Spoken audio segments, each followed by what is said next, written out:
Hello and welcome to today's MSI 2022 League of Legends recap, roundup. I'm covering Rumble Stage Day 3. We have our 6 games. So if you haven't watched one of these videos before and take notes on the games to save you the time of watching the games yourself in the instance you didn't wake up at 4 in the morning to watch the games. I don't blame you, that's early in the morning. I'm a morning person, so this is fine with me. So take notes. Give you the play-by-play of what happened and to the nearest minute in terms of timestamp if it was an important moment, so you can go back and look at it yourself if you want to. If it was a comeback, a Baron steal, a 1v1, whatever, an outplay. So G2 EG started this one off. EG looked a lot better today. EG is getting better by the day, which is thank God for NA that at least we're getting better every day. It's clear that after today, we are right now the 4th best team by quite a bit. And, I'll take that after how bad Rumble's group stage looked. So, G2 versus EG. EG would start this one off by ganking top at 5 minutes. They would then take an Ocean. They would go top lane again at 7 minutes. At 9 minutes, EG would Rift Herald. G2 would win the fight 2-0 after. 11 minutes, EG would then gank top. EG take an Infernal, EG go mid, and then they win a fight in the river 2-0. So it's back and forth through the first 14 minutes. G2 got off to an early start, going top lane, getting a Drake, but EG would respond by doing a couple ganks of their own. 17 minutes, EG take a Hextech, winning a fight 4-1, and this is when the game started going into EG's favor. 18 minutes, they're up 2k gold, 8-6 in kills, and that's the end of laning phase. Laning phase, both teams were 2 for 3 on their attempts to make a play, whether that be a gank, a dive, or a roam. I consider a gank, dive, or roam to be successful when based solely on kills. The person initiating the gank, dive, or roam comes out ahead and kills deaths. Obviously, summoner spells, things like that. Oh, wave management, gold. Yeah, sure. People can win or lose ganks based on that, but we're not getting that technical in this video.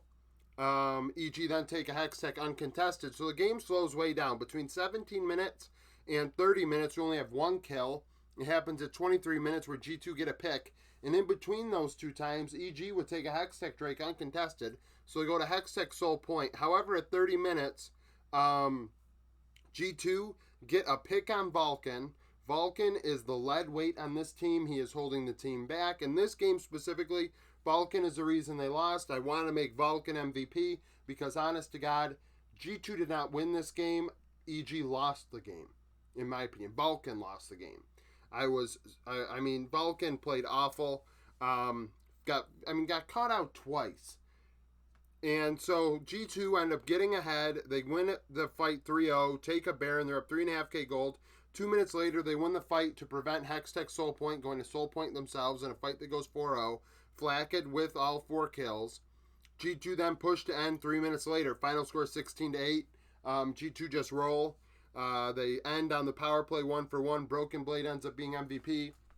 The team invested into him early. And these 2 fights, the fight at 30 minutes and the fight at 32 minutes, he did well to use his ultimates, his CC. He did what he had to do. He set up the fight. He played tank. He did well. Broken Blade played very, very well in those final 2 fights that decided the game. Honestly, I don't have an MVP for G2 really. Vulcan wanted to lose the game. I don't know what he was doing. I don't know why he hex gated at 23 minutes to get caught in his own jungle, face checking. I don't know why he was doing what he was doing. Game 2, RNG and PSG. A rematch here. PSG had a really rough day in their 2 games. So RNG at 7 minutes. We have a slow early game. RNG opened this up first blood at 7 minutes going bot lane. PSG respond by diving bot a minute later 2-0. RNG get a pick. PSG take an Ocean. And at 15 minutes, laning phase ends 2-2. RNG up 2k gold. RNG are 1 for 3 on their attempts to make a play. PSG are 1 for 2. PSG dive top. They take an Infernal. PSG dive top. RNG say, fine, we will take an Infernal. They then get a kill in mid. 3 minutes later, Wei would solo kill Bay. RNG take a Hex Tech Drake, and then at 21 minutes, RNG now have a 4-3 lead. Their gold lead's 3.5k gold, so in 5 minutes it's nearly doubled. 22 minutes, Gala gets a double, which sets up the Baron. They get the Baron, 6.5k gold lead for RNG. Use the Baron, go to Hex Tech Soul Point. After it's over, their gold lead's nearly 10k. Wei is 2-0-3, 5 out of 6 kill participation on the Nocturne, so Wei is facilitating it all for them at this point. RNG then go top at 27 minutes, get a kill, take their second Baron at 30 minutes, they're up 10k gold uncontested, and then they end a minute later, final score 11-3. I made Ming MVP. I felt Ming did a really good job in preventing the PSG attempts in the early game to go the way they wanted to, diving RNG. Ming also was able to do very well in preventing plays all over the Rift. I mean, they tried to pick him off a couple times, but his Nautilus was on point. It was between Ming and Wei for me, and I went with Ming. So RNG are 1 for 2 on the power play in that game. RNG had a really good day, which we'll get to in the second board. So T1 and Saigon Buffalo, I had a lot of people, Saigon Buffalo fans, saying that Saigon Buffalo were going to dominate this.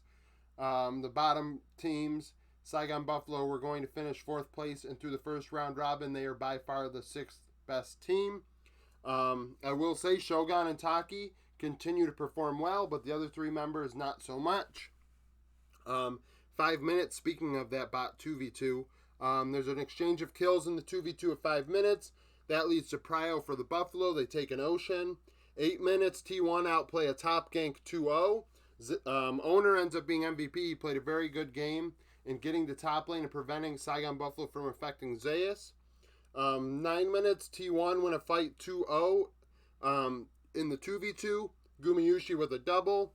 T1 then return top at 10 minutes. They win a fight in top again at 11 minutes 2-0. Faker with a double. So by 13 minutes, T1 are now up 8-2, 5k gold. Owner is 2-1-3 on the Vi. So Owner pulls out a Vi for the second time this tournament. He did it as well to start this tournament off against Saigon Buffalo, which might confirm that Vi is actually a fringe pick for T1, which at first we thought it was like a troll pick. Laning phase ends with T1 1 for 2 on their attempts to make a play. Saigon Buffalo 0 for 1. Saigon Buffalo then win a fight in the river 3-1. Froggy with a double on the Akali. That leads to a Mountain. T1 then get a kill in the jungle at 17 minutes, which leads to a Cloud. And at 20 minutes, T1 are now up 10-5, 7k gold. Kyria is 1-1-7. The game hasn't really grown. I mean, T1 haven't really grown their lead that much with Saigon Buffalo winning that fight at 13 minutes, getting another Drake. They kind of slowed down the T1 snowball. However, at 20 minutes, the game would get out of hand. T1 winning a fight 5-1 for Baron. Zeus with a triple, which led to a 10k gold lead, and they would end with that Baron in bot 5-0. Zeus with a double. So Owner going top lane, preventing Zeus from going into a hole, allowed Zeus to control the game in the later stages of the game so they could end with the Baron, ending on the power play. So real solid game out of T1. Saigon Buffalo's the bot lane does its job, but the rest of the team just can't keep up. Hazmet at times this tournament, at least during group stage, looked like he was the only player, but I mean, he was like the third person doing something, where Froggy and Bean J not so much. However, even Hazmet struggled today quite a bit in the 2 games, which we're going to now get to in the second board. Okay, now for the second board. PSG and EG, so you see here 19-3. This is the matchup we all are watching if we're NA fans, because we're trying to figure out who the 4th best team in this tournament is. And as of right now, EG really put their foot down. Very slow game. This was a game that actually reminded me of an LCS game. Somebody said in the comments yesterday, that the LCK plays a slow style of game, and when they go against the LEC and LPL, unless they are really good or the meta fits the LCK, they struggle because the LPL and LEC play a more aggressive game, and the meta right now is more in their favor. And then I thought about it today when the LCS, when PSG and EG were playing, I believe the LCS plays like a weaker version of the LCK. Most games, if you watch of the LCS, it's a slow, methodical game that honestly the players aren't as good. I'm not saying they're as good as the LCK, but I think they play a similar style. And this game was like that. 9 minutes, PSG would take a Rift Herald, and EG would punish them 2-0, and that was first blood for this game. And we wouldn't have another kill until 19 minutes. In that span, EG would stack Drakes, taking an Infernal and a Mountain, get out to a 1.5k gold lead by 16 minutes. EG were 0 for 2 on their attempts to make a play in that laning phase. They attempted to dive bot twice and failed both times miserably. 19 minutes, EG get a pick top. They go to Ocean Soul Point at 21 minutes. Impact and Hanabi exchanging doubles. 4 minutes later, once again, waiting until the next objective, EG take Ocean Soul 5-0. Danny with a triple. That gives EG Baron 7.5k lead. They're up 11-2. Danny is 5-1-4. Danny ends up being MVP. That triple during the Soul secured the Soul on the Kesa, and they just rolled after that. 32 minutes, EG would take the second Elder of the entire tournament, I believe.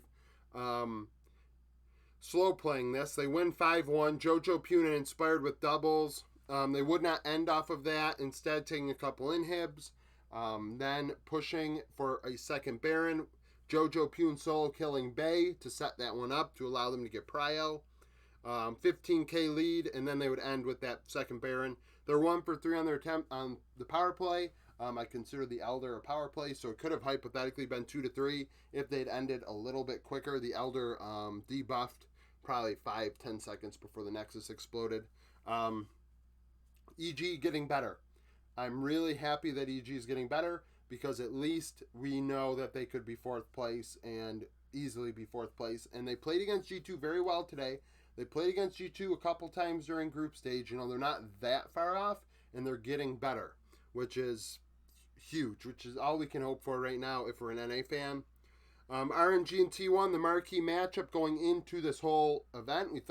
I thought too that this is a final possibility, and it still is, even though G2 beat them both. It still is a possibility. So RNG and T1, 6 minutes, Zeus would solo kill Bin, and T1 actually did what I believe is right. You go after Bin early, and it actually worked. Bin fed his face off in this game despite winning. Poor decision making by T1, taking the wrong team fights, and you blowing summoners and making mistakes. Gumayushi is looking like he is just crumbling under the pressure right now. Those sorts of things cause them to lose this game. I feel like they're on the right track with going after Bin. RNG taking Infernal on the opposite side of the Rift. T1 then go top again at 7 minutes. They steal the Rift Herald at 9 minutes. RNG punished them 3-0 for doing so. Xiaohu with his first double kill of the game. He would be very impactful in this game. A lot of people have Gala being MVP because I think he went 12-1-6 or something. And in the late game, he did dominate. But Xiaohu is the reason they got to that point. So at 10 minutes, RNG end laning phase 3-2. T1, 2k gold lead. So despite being down in kills, T1 have a gold lead. T1, 1 for 2 on their attempts to make a play. RNG 0 for 1. 10 minutes, there's a fight in top that goes 3-3. 3-3, yeah. In the lower part of top lane towards the RNG base. Owner and Ming with doubles. T1 then take a mountain. They get a kill in the jungle. RNG go bot lane and get a kill. 14 minutes, Xiaohu would solo kill Gumayushi in mid. That sets them up for the second Rift Herald, which they take. 16 minutes, RNG now up 9-6 in kills. T1 still the slight gold lead. Xiaohu 3-1-5. Excuse me, 3-1-5. So 8 out of 9 kill participation for Xiaohu. Like I said, he was the facilitator in the mid game, early to mid game, and that was super important to keep RNG in this one because T1 had the gold lead, they had the item advantage, and couldn't do anything with it. 18 minutes, T1 take a Hex Tech, getting a kill, taking it, and then a fight afterwards goes 1-1. 21 minutes, T1 force the issue. They take a Baron. However, RNG punish them heavily, which flipped the game 5-1. Xiaohu with a double. RNG now up 15-9 in kills, 2k gold. Xiaohu 5-1-7. T1 then go to Hex Tech Soul Point, winning a fight 3-2 at 24 minutes. A minute later, RNG returned the favor 2-0 in bot. T1 won this fight, tried to push down bot lane a bit, and got caught out being over aggressive. 28 minutes, RNG take a Baron of their own, T1 getting a kill afterwards, which allowed T1 to think that they could go take the Hextech to go to Hextech Soul, and owner ends up trying to defend top lane and not go after the Drake, which allowed RNG Way to just go to the Drake and take the Drake because he's the one with smite. I'm saying it like this because it makes so much sense. Why is this situation the way it is? RNG end up taking the Hextech to prevent Soul. They have Baron, and they end 5-0 in mid. Gala with the Quadra during the Baron. So RNG end up, actually they end after the Baron's over. But it's 5-0 in mid, and they end. Both teams over one on the power play. I think T1 took the wrong fight. They had the right idea. Bin died like 7 times in this game. I don't know. The young players on T1 are really struggling under the pressure. This is just, it is what it is. It is what it is. This tournament has a lot of curveballs in it, and we're going to get to a big knuckleball here with Saigon Buffalo. It's... not a lot of people, I think, expected T1 to struggle the way they are. I know I'm not one of them. Some people do think, if you're a fan of a team, of course you thought your team was going to do well. You thought G2 was going to do well. You thought RNG was going to do well. Saigon Buffalo, you thought Saigon Buffalo was going to do well. But you can also acknowledge at the same time, wow, this team isn't, it's not that my team is crushing this team. Why is this team underperforming the way it is? I mean, there are reasons for this. And T1 are underperforming. When push comes to shove, T1 could lose this game, but they wouldn't get blown out. Getting blown out does not make sense. So, last game, Saigon Buffalo and G2. Saigon Buffalo pull out a Vlad Senna bot lane and Vayne top. Vayne top is a pick for them. I did highlight it going into this tournament. Hazmet had picked it 5 times, so this was a possibility. He's already picked it before today in group stage. Yeah, group stage. So, G2, this was the Yanko show. Yankos really just went after Froggy hard, got caps ahead, and that was the game. You see a lot of black lines here. That's because there was a lot of activity in the early game. The most active early laning phase that we've had all tournament long by a lot. So, stay tuned for that. Hold your breath because this is going to be a minute here. So, at 3 minutes, G2 go mid for the first time. Saigon Buffalo go bot a minute later. G2 then respond by going mid lane again. At 6 minutes, G2 get a double kill in the jungle, Yankos with both, which then allows G2 to go to mid for a third time, and then go take a mountain. This all happened before 11 minutes. At 11 minutes, Saigon Buffalo would go top and get a 2v2 kill. And so when I do timestamps, it's 10 for 11 minutes, for instance. It's 10:31 through 11:29. 11 minutes is the closest minute, right? So, in that time frame, Saigon Buffalo, like I said, went top, got a 2v2 kill, and G2 then returned the favor, getting a kill top lane. Bean J solo kills Caps at 12 minutes. G2 go top lane again at 13 minutes. Cap solo kills Froggy at 14 minutes, and laning phase finally ends. At 14 minutes, G2 up 8-4, 2.5k gold. Yankos 6-0-1. Yankos doing work. During the laning phase, G2 attempted 7 gank dive roams where they actually committed to the play, 5 for 7, and Saigon Buffalo were 3 for 3. So it's not like they were, you look at this board here, that was the second most active team in this board.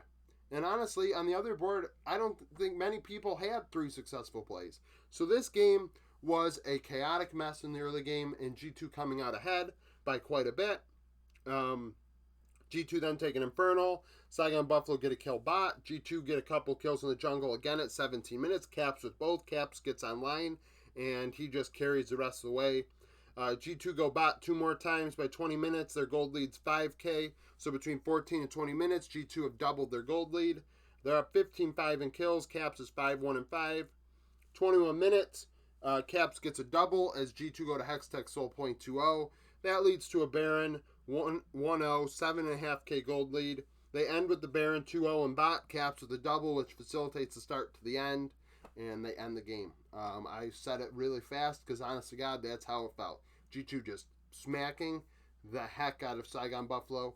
Going into this event, I heard Saigon Buffalo was going to smash the brains of, this is actually word for word in the comments, we're going to smash the brains of EG, of PSG, of the event. And Shogun and Taki have done very well. But in this game, G2 smashed the brains of Saigon Buffalo. And I don't even really like using that phrase. I think it's just ridiculous. Just quoting my comment section. So, so G2 demolishes Saigon Buffalo. We're starting to see RNG and T1. T1 are starting to fall off. We'll see how EG does against T1 tomorrow. I'm kind of afraid for EG. I feel like T1 might be a little upset and really prepare for this game.